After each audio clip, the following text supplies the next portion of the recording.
Hey Allies, it's Tom for Lions Comics Toys and Games. Got a box back from CGC. This box should actually be a pretty nice box of books. They There's some Bronze Age goodness in here for sure. I think there's some decent modern if I remember right. Now, this is a much larger box than needed because there's only, I don't know, a dozen or so books in here, and this is their 25 count box. But we'll get through it. First up, starting off heavy, Amazing Spider-Man 300. It's also the newsstand variant.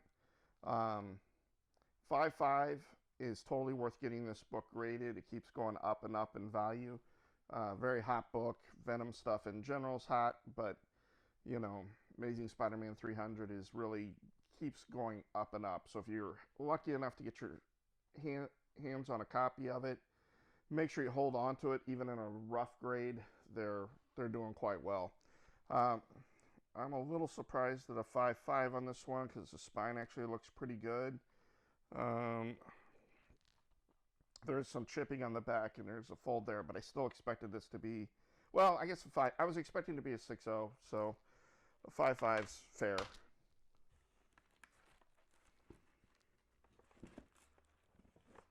Okay, next we have American Vampire 1.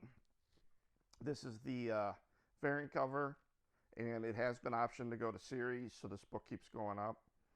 So it's one of the more common stuff in here. There's another American Vampire 1 if I remember right. Yeah, here's the other variant. This is the retailer incentive variant, so this is a much limited run. But should be pretty cool when it goes to series.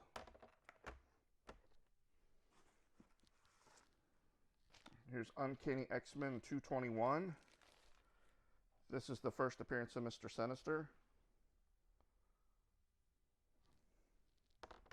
The book got hot last year because he was supposed to be an upcoming Marvel villain, but those rumors have cooled.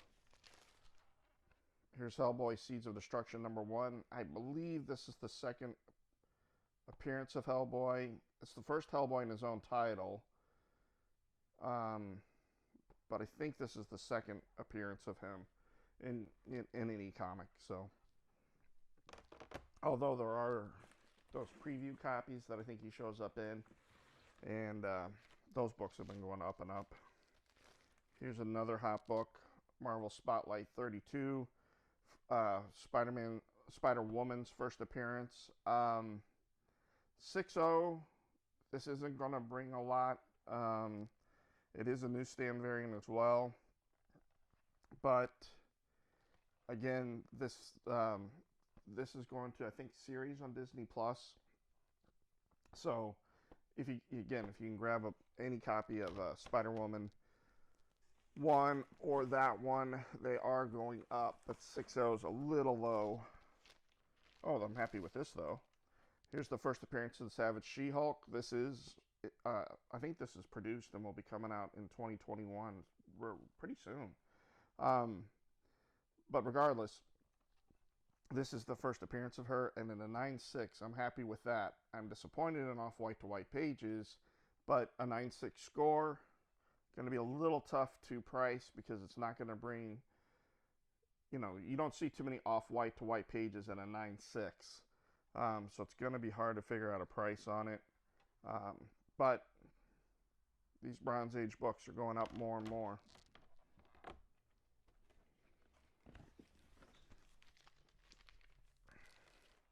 Here's a copy of NYX3. I actually bought this in a large lot and happened to be in there with some other books. So I'm in it very little money. So even in a 9.0, I believe it's around $200. So that's, and it's becoming a very desirable book as well. Here's a good book. X-Men 129. First appearance of Kitty Pryde, the White Queen Emma Frost, and Sebastian Shaw. And at a 9.2 and a newsstand variant. This I'm in the money in. It's probably a $500 book at this grade. Um, white pages. There's a little bit of a tick there, but overall, really nice looking book, and got some nice first appearances. That one will go into my personal collection for sure. I think I'll hold on to the Savage She-Hulk until I get a better copy as well. Now here's one of the hottest books right now in the country, Star Wars 68. They're not crediting it yet in the notes, but this is considered the first appearance. It's the first time Mandalorian is mentioned in any Star Wars books, anything along those lines. So that's, they explain the whole Mandalorian armor, what Mandalorians were.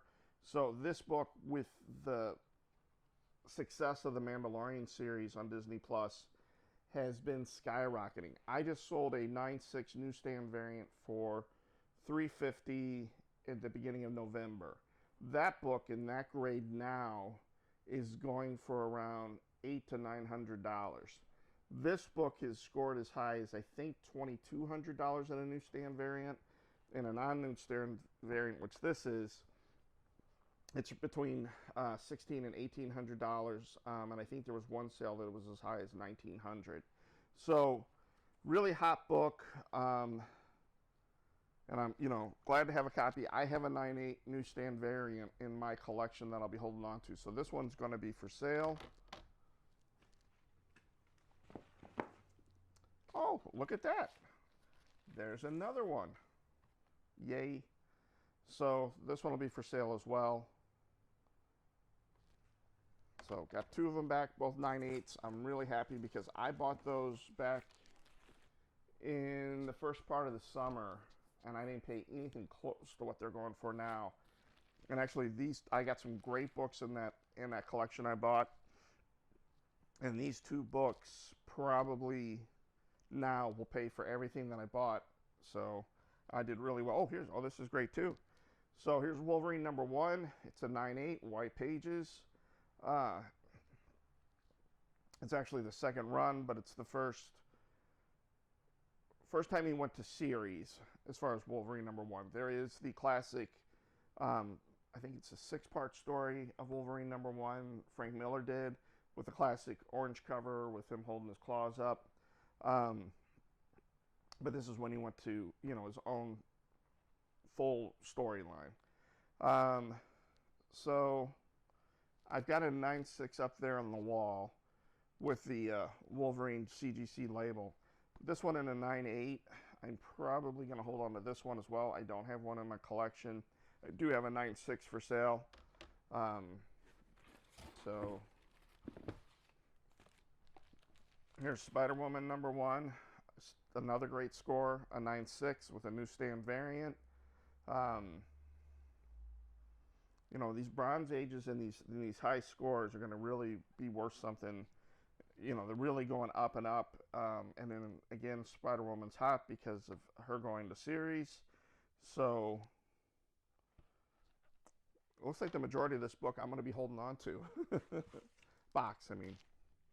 Here's Black Panther #1. Again, in a newsstand variant. It's an 8.5. This would have been hotter with the passing of the actor who played Black Panther. I'm sorry, his name's escaping me right now. I'm having a senior moment. But again, I don't have a copy. I sold my last. I did have a 9.8 at one point in my collection, and I sold it when the Black Panther movie came out and made a nice chunk of change on it. But I think I will be holding on to this one until I get a better grade. And last but not least, or last and least, is Miss Marvel #1, a 6.5. I missed on this one. I was thinking this was closer to an 8, but it is a newsstand variant. Does have off-white to white pages. I'm seeing, I don't know. So I've got a 6.0 over there that's signed, I believe by John Romita. Um, but this one's a little bit of a bummer. Um, I bought this one with the Black Panther and the Spider Woman and those other Bronze Age books, besides the Star Wars 68s. Those came from another collection. So I'm not in this one a lot, but I don't think this is going to bring much. So this is a bit of a bummer. But Chris did work on all these, the comic book presser. Check him out at thecomicbookpresser.com. He just became a CGC authorized facilitator. So when you send the books to him, he also can send them on to CGC and get the CGC discount. So you might be able to get them for a lower price. I'm not exactly sure what his pricing is going to be, but he is an official CGC facilitator. So, yeah, I guess that's it. Please make sure you hit that subscribe button and like and comment. Also, check us out at Alliance Comics Toys and Games on Facebook and Instagram. We're having sales all the time. I'm starting to build towards my next comic book sale. But we do pops, vintage toys, new toys, all kinds of different stuff, Facebook Live sales. And we also do direct sales through Instagram and Facebook as well. Going to keep building, going to keep expanding, going to keep growing. 2021 is going to be a great year for us. Hope it's a great year for you guys too. Talk to you later.